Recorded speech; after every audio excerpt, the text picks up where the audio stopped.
18-year-old Percy Malcolm John's life wasn't without hardship. He was born with a curvature of the spine, which caused paralysis of his lower limbs, leaving him unable to walk.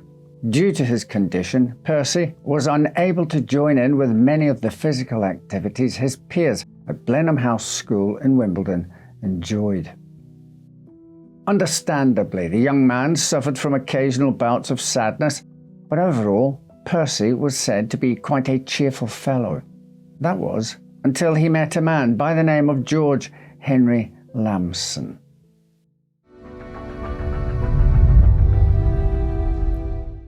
Born in the US on September the 8th, 1852, George Henry Lamson was the son of Reverend William Orne Lamson and Julia Wood Schuyler, granddaughter of America's first railroad king, Robert Schuyler, and a distant relative of Alexander Hamilton.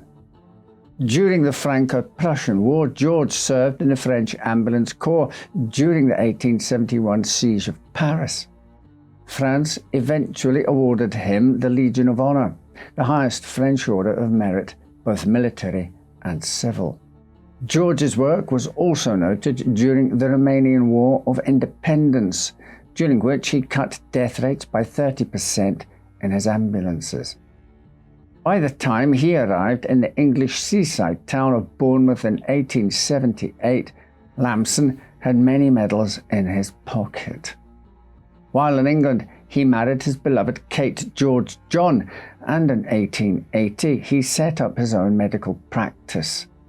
At first glance, 29-year-old George Lamson appeared to be a respectable and friendly man who was living a comfortable life, wanting for nothing. But the truth is, awards were not the only thing George brought back home with him from his years in the army. Like many involved in conflicts at the time, he had developed a morphine addiction. Trying to finance his drug problem eventually resulted in George falling into deep debt. It didn't help that while numerous angry creditors were knocking at his door in search of what they were owed, George desperately tried to retain the image of being a wealthy man. Even though he couldn't afford to pay the full rent, George and Kate moved to a new detached house on Poole Road. To keep the creditors at bay, every now and then he would send them letters blaming a sudden illness for the late payment and including a check that would almost definitely bounce. When banks eventually refused him further credit, George needed to come up with another plan.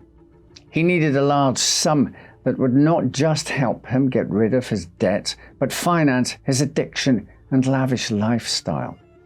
It was then that George's attention turned to someone he knew was in possession of £3,000, the equivalent in purchasing power to over 300,000 today. That someone was Percy John, Kate Lamson's brother. George had only been able to set up his own medical practice thanks to money his wife had inherited after her parents' death. As one of Kate's brothers had also passed away, the rest of the money was divided among the remaining 4 John siblings. In 1879, Kate suddenly lost another brother, meaning she, her sister, and the only surviving brother, Percy, were now in possession of an even larger amount of money. So what if Percy, whose condition already shortened his lifespan, would die a bit quicker? Or so thought George Lamson. With that idea in mind, he went to visit young Percy at Blenheim House on December the 3rd, 1881. There was nothing strange in George spending time with his brother-in-law, but headmaster Mr. Bedbrook couldn't help but notice the doctor's emaciated physical appearance. When Mr. Bedbrook then sat together with George and Percy for tea that evening, he witnessed more peculiarities. After the trio had finished a Dundee cake, George pulled out a box of capsules from his bag. At the time, capsules were still a new way to take medicines, and apparently George wanted to demonstrate their usefulness in Percy's treatment. While Mr. Bedbrook examined one of the empty capsules, George opened another one put sugar inside, and gave the capsule to his brother-in-law, saying, "Here, Percy, you are a swell pill taker. Take this and show Mr. Bedbrook how easy it may be swallowed." Without thinking anything of it, Percy did as he was told and swallowed the capsule at 7:15 p.m.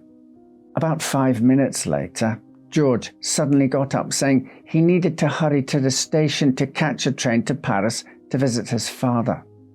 Mr. Bedbrook found it odd that George was in such a hurry, as the station was about a minute away from the school and the train wouldn't leave until 7:32 p.m. Still, George insisted he had to leave immediately. Just before he walked out the door, George told Mr. Bedbrook, as he had done a few times before, that he thought Percy wouldn't live much longer. Doctor or not, the remark was strange considering the teenager was in good health except for the curvature of his spine, or so Mr. Bedbrook believed. About 10 minutes after George's departure, Percy complained of heartburn, saying, "I felt the same as I did after my brother-in-law gave me a pill at Shanklin." Shanklin being a town on the Isle of Wight where Percy's other sister lived. Percy began to feel tired and was helped to his bed by a fellow student. An hour later, he was in terrible agony, vomiting black fluid and feeling his throat was closing up. 2 doctors tried to save the teenager, but soon realized there was nothing they could do except give Percy morphine to ease his pain. It was then that Percy fell into a coma and eventually died at 11:30 p.m. George Lamson had thought his plan was flawless. At the time, he had been studying in medical school. He learned that an alkaloid toxin called Aconitine couldn't be detected at post-mortem examination. It should have been a perfect murder. But the problem was that over the years, forensic science had advanced and specialists managed to identify aconite from specimens of Percy's vomit. Furthermore, George had tried to confuse the only witness of the crime, Mr. Bedbrook, with the capsules. The headmaster saw Percy's capsule empty and he saw it filled with sugar his school provided. All 3 men also swallowed capsules that evening. So how could George have poisoned Percy? But Mr. Bedbrook recalled it was George who brought the Dundee cake, which had been cut into slices beforehand. It was also George who handed out the slices, so it could have been the cake that killed Percy, not the capsules. George Lamson was tried at the Old Bailey in March 1882. The whole capsule bluff proved insignificant, as the prosecution didn't focus on the subject. Instead, the jury was told such details as the £3,000 inheritance and the fact that George had bought Aconitine from a London chemist only days before Percy died. In the end, the jury only deliberated for 25 minutes before returning with the guilty verdict. Dr. George Henry Lamson was sentenced to death and eventually hanged on Friday morning of April the 28th, 1882 at Wandsworth Prison.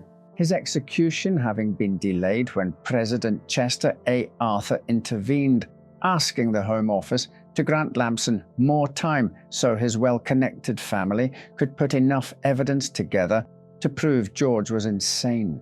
However, this attempt ultimately failed to gain him a reprieve. What makes the fate of Percy John even more unnecessary is the fact that after his son's execution, Reverend William Orne Lamson told a London newspaper that all George's debts could have been cleared if he just would have asked for help. Unable to swallow his pride and blinded by his addiction, George decided he'd rather become a murderer.